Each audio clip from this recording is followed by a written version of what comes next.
Hello student, today we shall discuss the architecture for clustering in the data warehouse.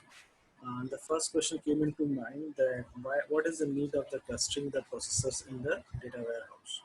As we all know that in the data warehouse there is a huge amount of data that are constructed by integrating various databases together. But the data warehouse is just not the integration of the different database, but it is also the processing of that huge amount of database. To process such a huge amount of data is not possible for traditional computer. The first approach come into our mind is that can we construct a super efficient, a processor which can handle all such huge amount of database? Theoretically, it's possible, but practically there is a limitation. The efficiency of the processor depends upon the inbuilt registers, and it's a hardware. And because the hardware has a size limit, and so practically it is not feasible to build a very huge number of registers inside the processor. So practically it is not possible to build a super efficient processor so that we can get a super processor to handle such a huge amount of data. The solution lies in the parallel processing. In parallel processing, number of processors uh, work parallelly on different portion of the database. In these parallel processing, there are two techniques that's the most common. First one, the shared nothing, and another one is the shared disk architecture. In shared nothing architecture, the diagram is like as shown in the following figure. This is the diagram of the shared nothing architecture. Here we can see that there are a number of CPUs, CPU1, CPU2, CPU-N, and all of these CPUs have n number of operational data, and the n number of operational database that are handled by CPU1 are represented by disk 1, and n number of operational data that is processed by the CPU2 is represented by the disk 2, similarly for CPU1. And all these processors are connected to each other via interconnection network. This is the very simple architecture. Here the CPU1 take the responsibility or the process the data on the disk 1 only. Similarly, the CPU2 process the data on the disk 2 only. And similarly, the CPU-N process the data on the disk N only. Because of its simplicity, it is very scalable architecture. It means with the increasing number of operational database or disks, we can install a new processor and integrate with the rest of the system, rest of the processors. So this is very scalable approach, and the partitioning has already been done in very starting state. So user need not to repartition each time. So static partitioning, again a simplicity feature. But the problem arises as it is quite possible that number of users, which is quite common in data warehouse, request a certain data, that's the current data, lying on the disk 1.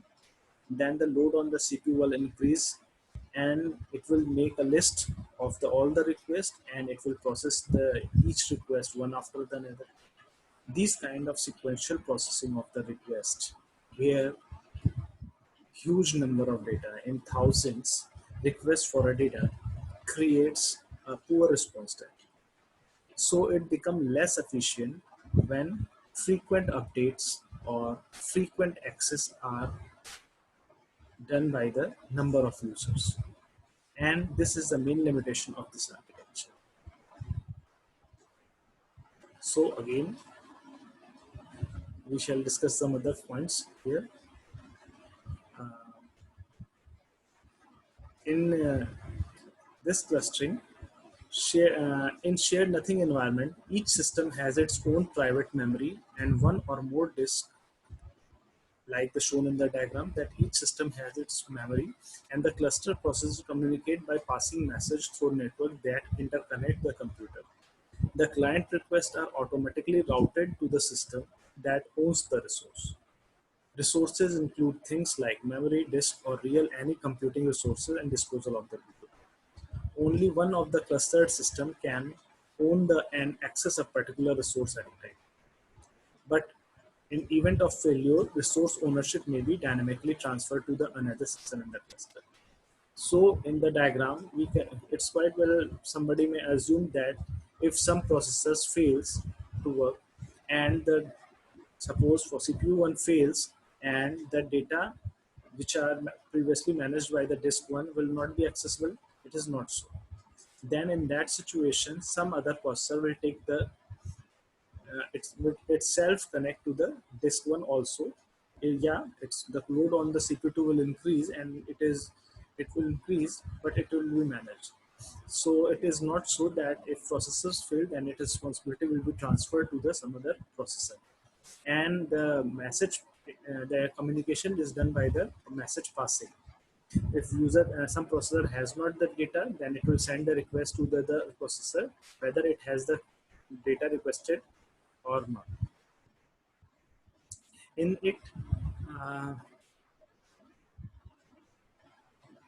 so the simplicity, it's very scalable approach, static partitioning, but its response time is not that is higher when the or it is less efficient when number of the user increases or frequent updates are done.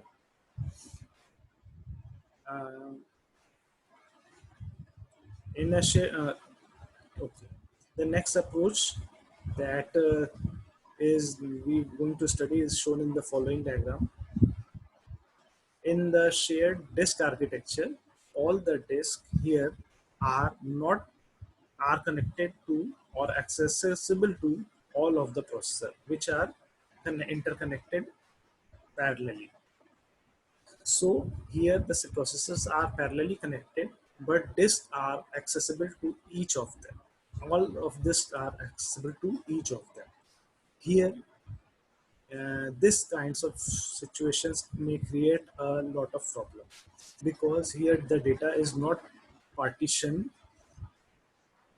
in a static manner, but it is partitioned on dynamical basis. It means depending upon the number of requests, a portion may be divided between the processors, and the partitions is done dynamically. It's not permanent. It depends upon the current load, and if some processor is efficient or the no request is being made, then the requests are partitioned on all the processors in such a way that each processors work parallelly and with equal loads. The another problem arises is that suppose a disk one is accessible through the each of the CPUs. So the if multiple requests are for updation are coming from the different CPUs, then the concurrency control must be checked, so that only if one request is processed, then only after completion of first request, second request should start processing. So concurrency control is an important issue, and similarly, each of the processor can access all the disks, so security issues arises. So we must ensure our security of the disk or data so that it can be secure.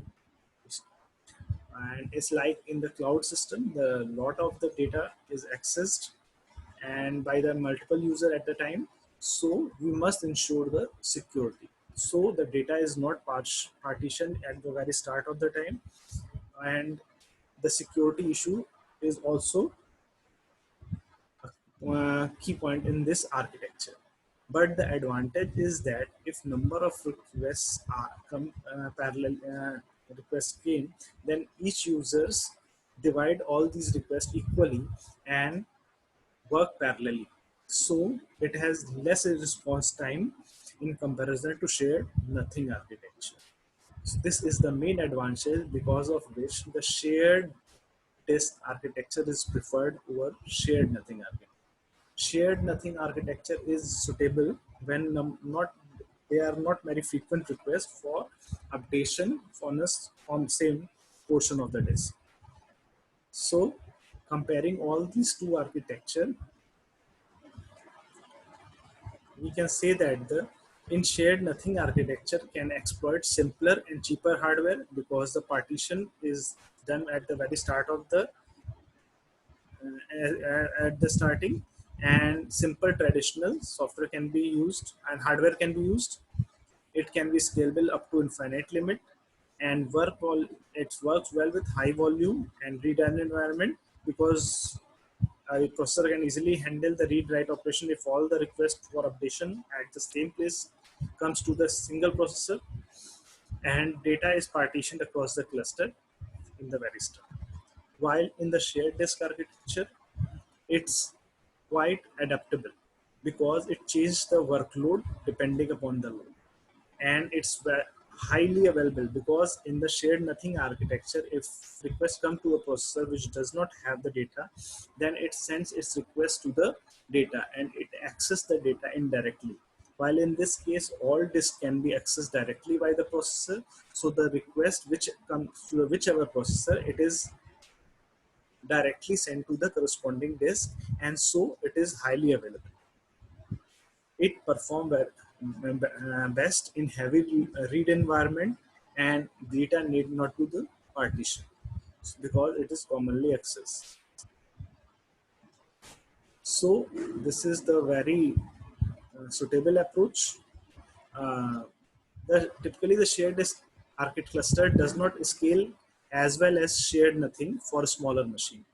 Scalability is in the shared disk architecture is less in comparison to shared nothing because all the nodes have the access to the same data. They need a controlling facility to direct processing. So all the nodes have a consistent view of the data as it changes, because before adding some more disks, we must ensure that all the processor get the consistent view of the data. So we must ensure a controlling policy to ensure that all the system connected are having the consistent view. Furthermore, attempted by the two nodes to update the same data at the same time must be prohibited. These management require can impose performance and scalability problem for shared disk system. But with some optimization techniques, shared disk is well suited to the large scale processing, and it is used in the mainframe environment. Mainframe are already very large processor capable of processing enormous volume of work. And so that's all about the clustering architecture. So these two architecture that are used popularly in the data warehouses.